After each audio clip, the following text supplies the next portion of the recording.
Okay, the next method of dimensioning is called baseline. And with baseline, this is a bit more specialized.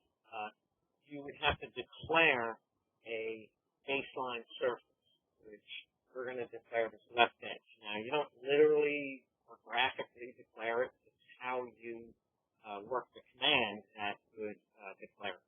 All right, with that said, what we have to do is set it up first.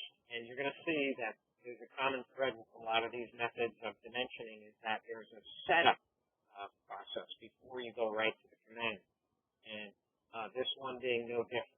All right, so what we want to do, and I'll show you what the outcome will be, is declaring this as the baseline. All of our extension lines will be connected to the left side here. So if I want the width of this to look like that, and the total width of the left edge to the second step, and of course the entire width of the object. So that would be a baseline, and what they all have in common is this left edge. This is a common method in mechanical, especially drawings that will be brought over to have CNC, computer numerical control. There's computer-based machinery that there's milling machine blades and so forth. And drawings that are used to baseline bode well for interpreting them into CNC code. Right? So what we're going to do here is we have to begin with linear. So we'll select linear, and you can't use the enter to select process. You have to literally click the left side, right side extension line, bring up our dimension, and click. And by selecting this as my first extension line origin, that's going to tell AutoCAD that that's my baseline when I use the baseline. Now, this command is hidden. If you look at your regular list, there is no baseline button. Not sure why they do that and make a hunt for this, but that's the case. All right. So what we have to do is go over to the Annotate tab, and you'll see typically this is continue, but we have to go to baseline. Okay? Now, as soon as I click baseline, notice it's already connected to the left side. So it looks a little disorienting for the moment.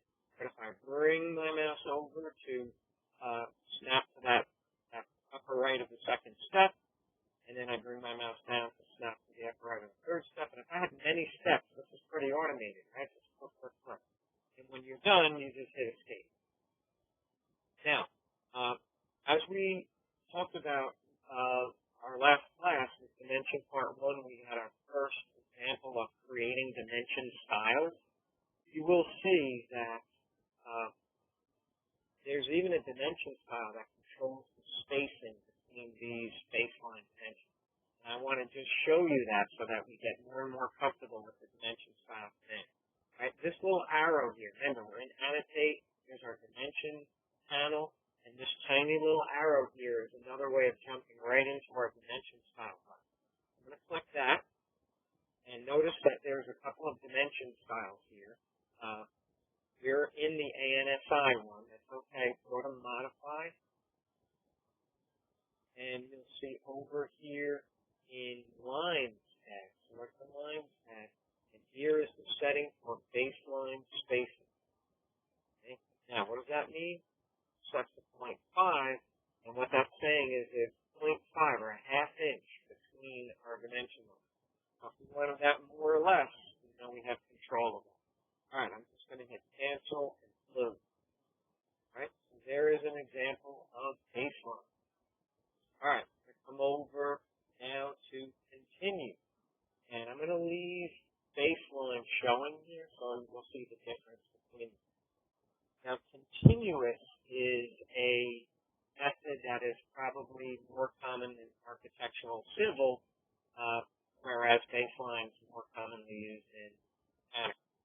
All right, what we're going to do with continuous is our outcome will be we keep a constant level with our dimensions, and it would be showing linking, and this is actually chaining. In the mechanical world, you would not do this, right? We're told that we cannot chain like that, but in the architectural and civil world, that is commonplace. You almost have to chain. Okay? So there's going to be an automated way to just go right across with our dimensions like that. Okay, so just like baseline, you need to begin the process with linear. Since we're, once again, since we are in the annotate and have our dimension panel here, we're going to select linear right from here.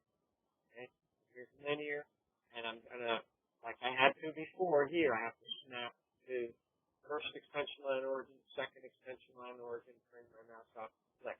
Okay, so I'm setting the stage for where I can now use continuous. All right, so continuous is underneath baseline. So again, it's tricky to remember where these things are.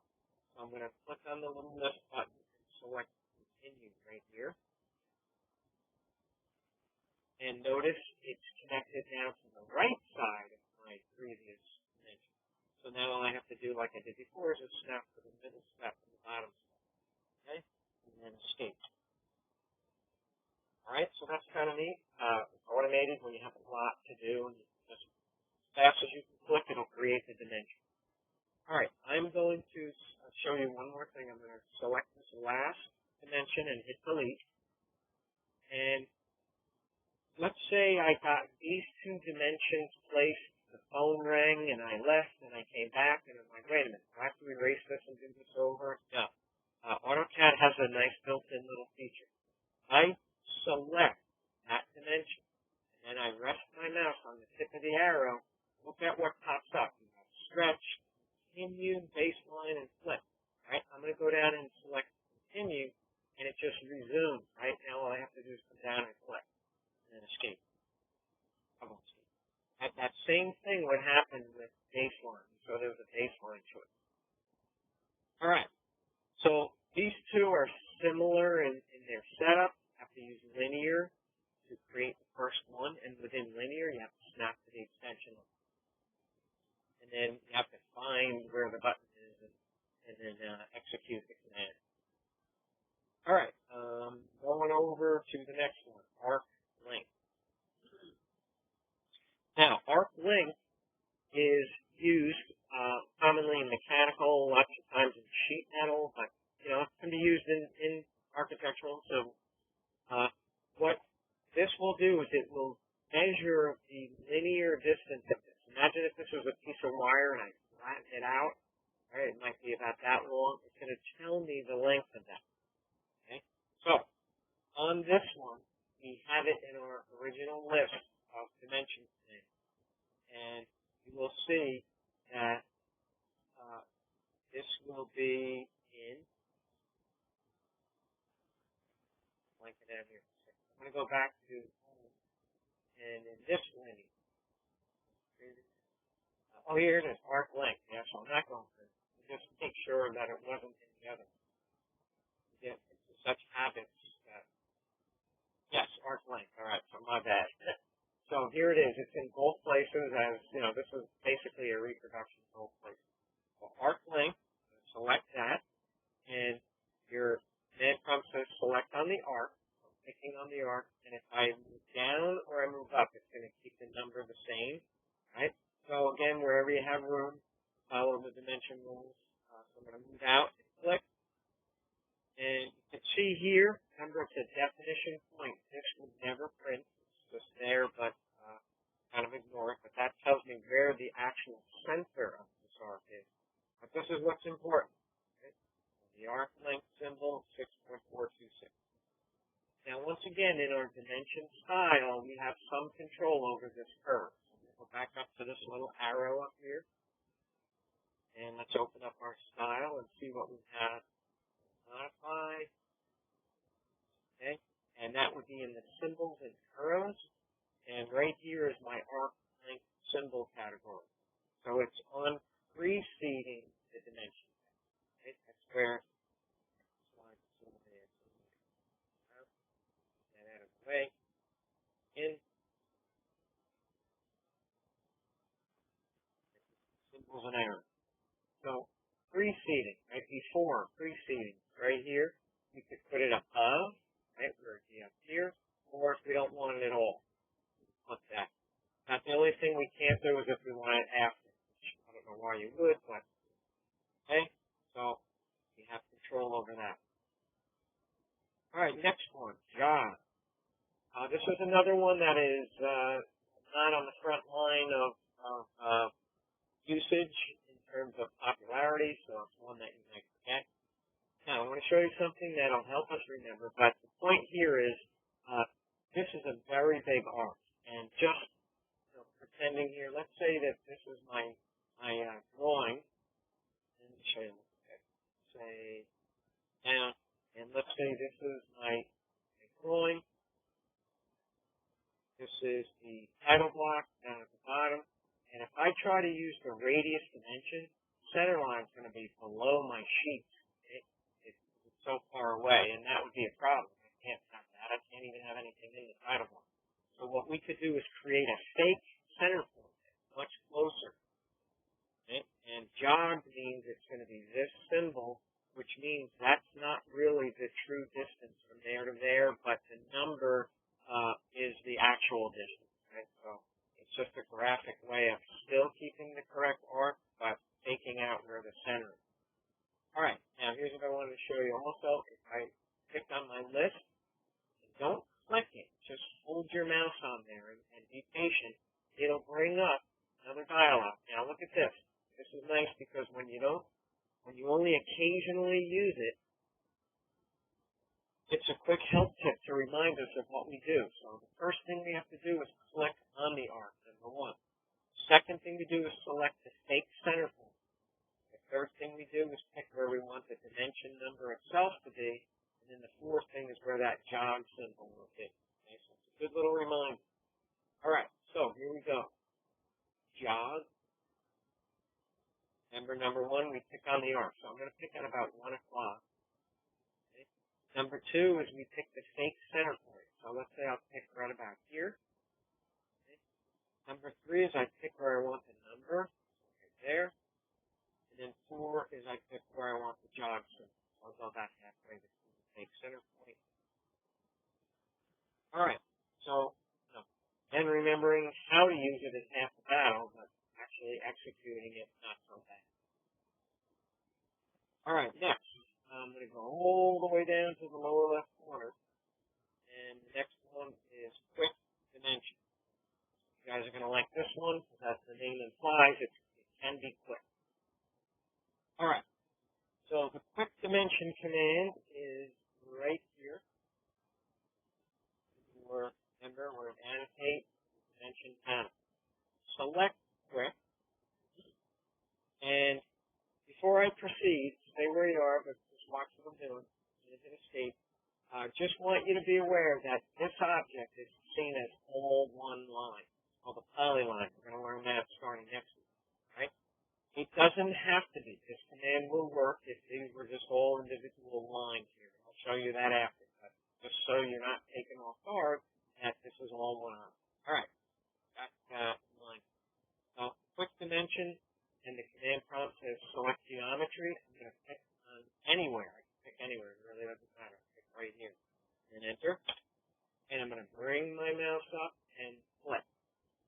And it gave me a continuous dimension all the way across. Now, if this were a mechanical drawing, that's not good news. I just violated my basic dimensioning rule of chain dimension. Still, not as all lost, because I could just then get rid of one of them. No longer chain dimension. The question of which one should I get rid of, really this would be the best one. The reason for that is everything else is a feature. Right? Remember, feature-based dimensioning is to start out with a block or a rectangle as your front view. Anything that takes away from that block is a feature. And that would be this, this, and this. So we would want to know the dimension of it. If I got rid of this, I am now compliant. I'm still ahead of the game using quick dimension. All right. Regardless, erase all of those dimensions. Go back to quick dimension. Select the object again and press enter. Right? So we're right back to here. But now look at your command prompt. A lot of options down there. So let's say we didn't want continuous. We wanted baseline. So if you look down at the command prompt, there is baseline down there. So I'm going to select that. I'm going to bring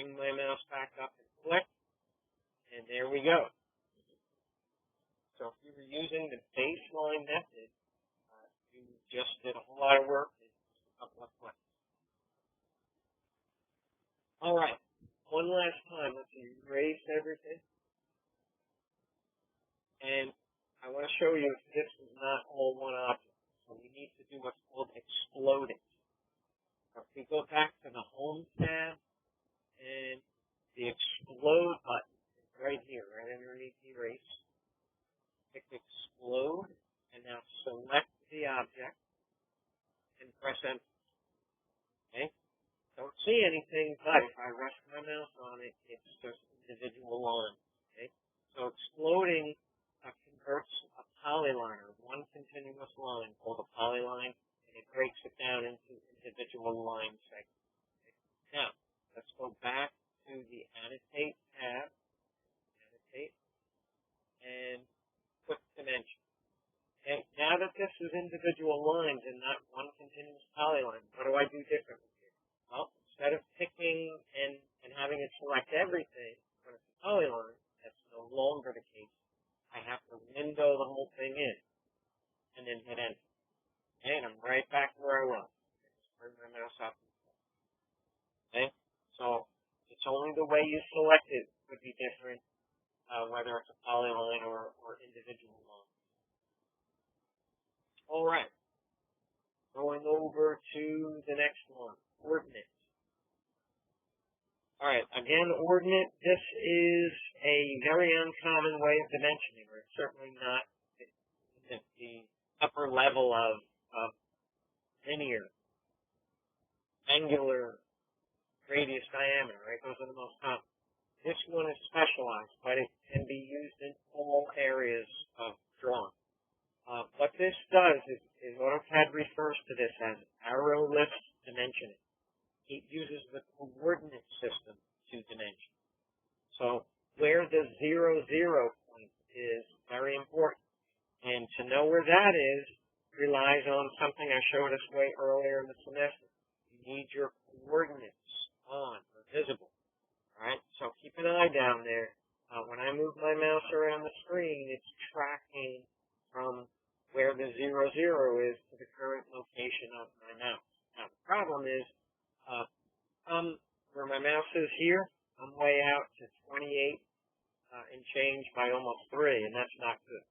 What I need to do is when I place my mouse right here in the corner, that's when I need this to say 0, 0, or somewhere on the part that you declare as the 0, 0. Okay? So before I use the ordinate method, I have to set my coordinate system up so that my 0, 0 is on a designated spot. Now, the method of doing that is something we would use a lot in 3D. We're going to do that later on in the semester. All right, so how we do that is as follows. Pay attention. All semester long, we had this little symbol down here in the corner. That is your Cartesian coordinate. And it showed us where the x-axis is and the y-axis is. What we're going to do is we're going to put our mouse down on that little tiny rectangle down, right at the intersection of the x, y. Place your mouse inside there. It'll turn yellow and click it. When you click it, it activates it. Got the square block and the 2 round circles. Put your mouse back on the square block and it turns into a red brick. Click that, and now it detaches. Bring that over and snap to the corner of the piece. Okay? Now when you click, it goes back to the corner, but that little square is gone. That simply means we have reset our coordinate system. You don't see that square anymore. Now if you move your mouse over to the corner of the piece, look, you're at or pretty darn close to 0, 0. It's only by eye, so it's going to be a little bit off. So that is a necessary step before we use ordinate. What it's now going to do is if I go up or down, that's my y-axis. I snap to this upper left corner, it's going to measure from here to here and tell me what that y value is using coordinate. Okay, so here we go. Coordinate is back in this list where it now says jog. It used to say linear. Select to open that up. And all the way at the bottom is ordinate. Select coordinate and then snap to the lower left corner. Click that. Move your mouse off to the left. Click. Okay, it says 0, right? Because that's where we designate it. If I move my mouse down, it will also tell me 0. So let's do that. Go back to coordinate. Snap to the corner. Move your mouse down. Notice if I stray left or right, I can jog it if I had two that have to be really close together to allow me to offset. Okay, so now we're going to measure the height of this part. Go back to ordinate, snap to the upper left corner, and move your mouse out and flip. Right, that tells me it's 2.5 inches tall. Remember I said AutoCAD refers to this as arrowless dimensioning. Right, now you see why. There's no arrows, there's no dimension lines, it's just like one extension line and the value. All right, let's go back to ordinate, and I want to know what the total width of this is. So I'm going to click here and go down. And now it's 5 inches wide by 2.5 tall. I'm going to click ordinate and measure the width of this upper corner here. And ordinate and measure the height of this over here. Okay, so the only thing left to do is the circle. So I'm going to click ordinate and snap to the 9 o'clock spot, go out, and one more time at the 6 o'clock and go down. Now, I've fully dimensioned this part except for the diameter, which I would use the diameter. And that is another way of dimension. Common in civil and architectural and mechanical. Okay? It's another means of communicating size. Okay, so there is ordinate. All right, next we are going to transform to the next category here called editing dimension. Right? So at this point, you've learned all the ways of creating or adding dimensions. What we're now going to do is be able to edit the existing dimension. All right, so I'm going back to the aligned method. Okay, so hand over back to align, zoom closer to that, like I've done. And I want you to, using linear, create dimensions for the rest of the segment. Okay? So I'm up here in ordinate. I'm going to switch it back to linear. And on this time, I'm going to press enter to select. Here, move up and click. Okay? And linear, press enter to select. Here. Linear, press enter to select. Here. And one last time. Okay, so we're going to use some of these dimensions and see about editing.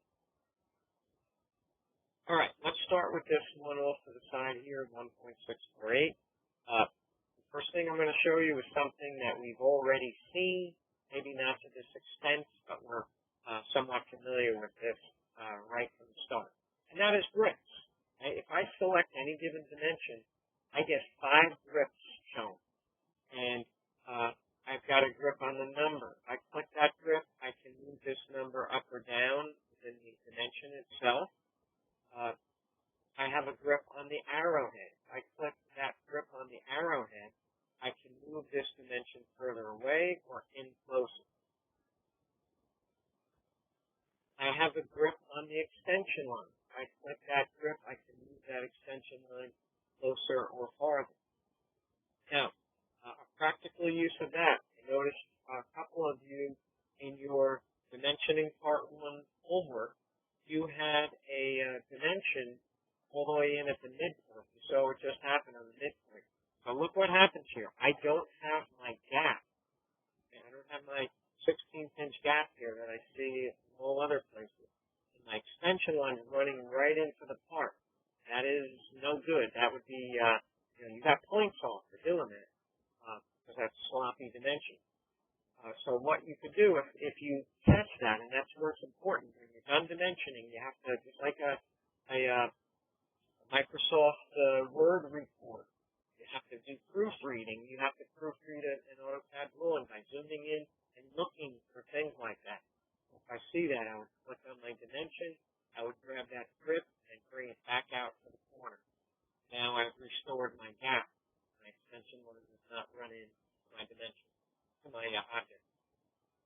All right, so grips. Common, easy way. Next, we have the stretch command. Okay, now, we learned the stretch command before, and what I want to do is, this is more or less a reminder and show you the benefits of stretch by editing the part and the dimension as well. Okay, so let's say this is my part, and it's 4 inches wide, but it's supposed to be 5 inches wide. And when I realized where I went wrong, let's say this doesn't get changed, this doesn't get changed, but this line has to grow to the left, and this line has to grow to the left. All right, so I'm going to use stretch on it. So I have to go back to my home tab. I have to find and pick stretch right here. And the whole thing with stretch, and you had this on the midterm, right? And so not everybody got this right, and they probably failed on the first step. It has to be a green window. Remember, you had to do the pencil, right? In this case, we have to go to the left. The pencil, you wanted the point to go right.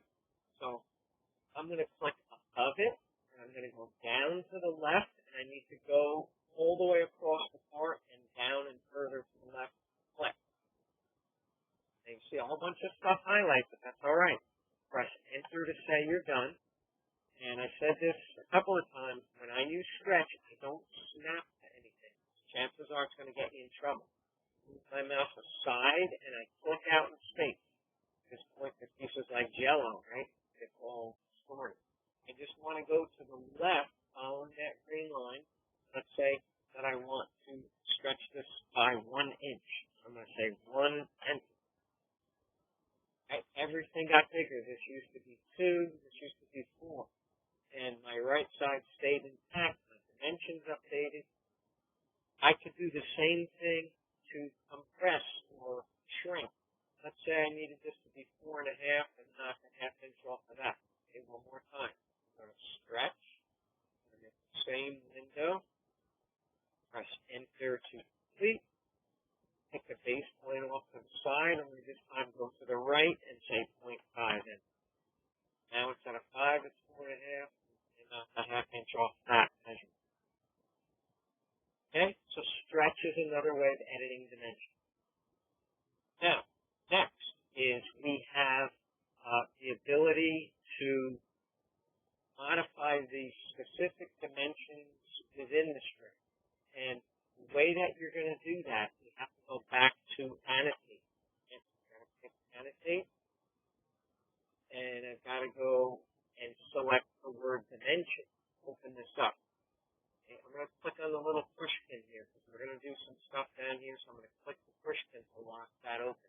So I'm going to move my mouse off and it stays open. First thing I want to show you is these 3 commands here. You rest your mouse. Left, center, and right justify. For example, click left justify. Select your 4.5 inch dimension anywhere on it. Shoves it all the way to the left. Right justify and click right, and as you can imagine, center justify puts it back in the center. Okay, so that's basically dimension text editing feature. All right, the next thing I could do is I could rotate the number. So let's just say for whatever reason I want this number to be rotated to be even with this dimension line. Okay, so that's this one here. Text angle. So I'm going to pick text angle, and I'm going to select, look down here, it says select dimension. I'm going to pick on my dimension. Now in this case, I don't press enter to say I'm done selecting, because the command prompt says specify angle. Now I don't know what the angle is, and remember what we did before with rotate it, we snap to a line that contains that angle. I'm going to do the same thing. I'm going to snap the top end of this angle and the bottom end of that angle. See what it did? It rotated. Now, the order in which you pick that line is important. If I picked here first and here second, it would be upside down. And that would be violating a dimension rule. You don't want to be having to turn your paper upside down to read a number. All right, so there is text angle. All right, next, and I have to take this away from the aligned, and let's go all the way over to oblique. Okay? Oblique is a method of dimensioning, right? That's this one right here. And what will this do for us? Okay, oblique. If I have to put more dimensions along this curve, but this is not a radius, this is a profile curve, you need to add a lot more dimensions in there to maintain the accuracy of that curve. So you can see how quickly this gets busy. So if I had to fit another right in here. Okay? That's going to get tangled in all this mess. But if I go to oblique, actually we have to create a dimension in there first. So let's go with our linear, and I'm going to snap from here to here, and put that number right in there. Okay? That gets pretty tight. So if I needed to add another first horizontal dimension here, sneak that in between there, I have enough room for that, but this gets awful tight. Okay? I put one in here, I try to squeeze it in there, and I have to put many more along this curve to get this thing accurate enough for my need. This is going to become a big mess. That's the point I'm trying to make. So with obliquing, what I can do is imagine if I had hinges right at these source points of these extension lines, and I swung them out. Okay, that's what oblique will do. So add this 2.244 dimension here by snapping here, here, and here. Get that one there first. And then once that one's there, go over to oblique. And when you click that, it says select object. Hit the oblique and press enter. Then it says enter obliquing angle. Now I'm thinking about bringing this thing way out in space over to about here. And the angle is, you have to remember the AutoCAD polar compass, where this is 0, this is 90. Okay? So this angle here would be something like this, which might be 100, 110. Let's say 110. I'm just guessing here. We'll see what it does. I'm going to type in 110, okay, that'll get that from 110 and hit enter. And that threw that out pretty far and gave me some kind of crazy dimension there. Let's do this again, just as an experiment. You can watch me for one. I'm going to put another one there just to show you the differences. Let's say I go to oblique, click this, enter, and I make it, let's say, instead of 110, 100. Okay? See what's happening? It's making that further and further away. So I'm going to do this one more time, and I'm going to lower the angle. Or another way of saying that is increase my oblique angle. I'm going to click oblique, click on the number, enter, and the first one I did was 110. Let's try 120. Ain't better. You get rid of all this mess here. Okay? So that's reasonable. Now, of course, I'm up in here, but on a drawing, you have more space above. Okay? So look what I've done. I've freed up more space. Now, I could come in here with linear. Let's say snap to and here, bring that one in there, and then go back to linear, here, sneak that one right in there, and then do an oblique, like that, and I'm going to try 120 again. Okay? So maybe I should try 122, or I could click on this and drag this down just so that it's not so congested. Okay, so I'm applying a lot of the tools that we just learned. Okay? And the bottom line is, when you're dimensioning like that, you've got to put as many as you can to keep this profile curve accurate. All right, so there's one use of oblique. Second use, maybe you recognize this style drawing. It's called isometric. It's two-dimensional, but you're creating a three-dimensional drawing on a two-dimensional plane. And when you add your AutoCAD dimensions to this, to do this properly, we have to do this in 2 stages.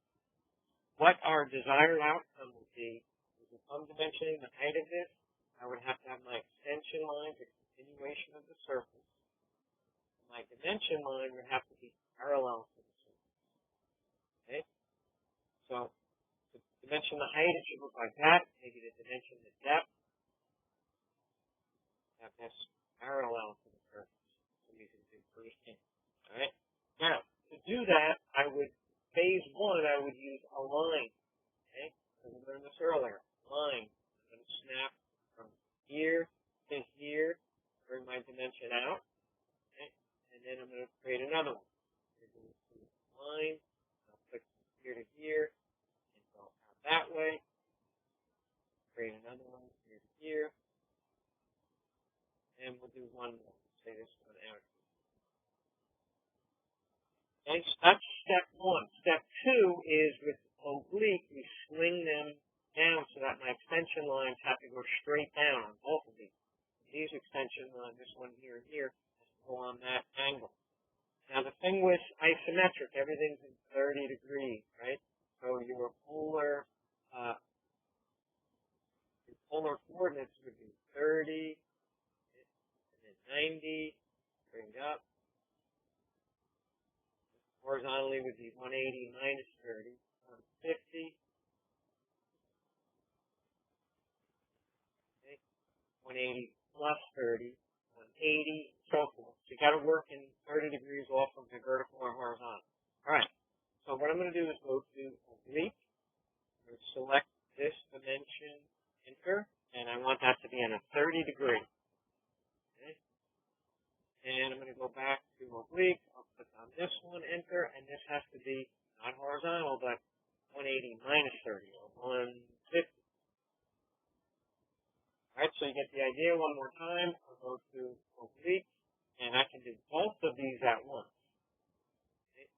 And it should be straight down or 270. Now, because I brought those out by eye, not the worst thing in the world, but kind of sloppy looking. So here's using dimension editing tools, the grips, pick on my dimension, I'm going to grab that grip and bring it down to that one. And it just keeps it nicer looking. It's a visual aspect of it. All right, one more trick here. I'm going to go to line, and I'm going to click here and here. Actually, let me do this one. Here, here, bring this out. Now, I want to use oblique and swing this that way. But let's say I didn't know what the angle should be. Okay? Go to oblique. I'm going to select this dimension, enter. It asks me the angle. Remember what we did a few times today already by snapping to a line on that angle. We did that a couple of times. Go over here. What angle do I want the extension lines to be? This angle. I'm going to snap from here to here. Right, now then we'll do that without ever knowing what the angle is. Okay, so now I'm going to click this, bring this grip back to here. All right, so there is a whole lot of little tools that we've just seen in dimension editing and, of course, creating all of the dimensions here. I'm going to stop the recording, and then I'm going to start up part 3 with the dimension style edit. Okay, so absorb what we just learned, and then when we start up part 3, we're going to see how to create dimension styles for plus minus, for limits, for architectural, and civil. All right, with that said, goodbye.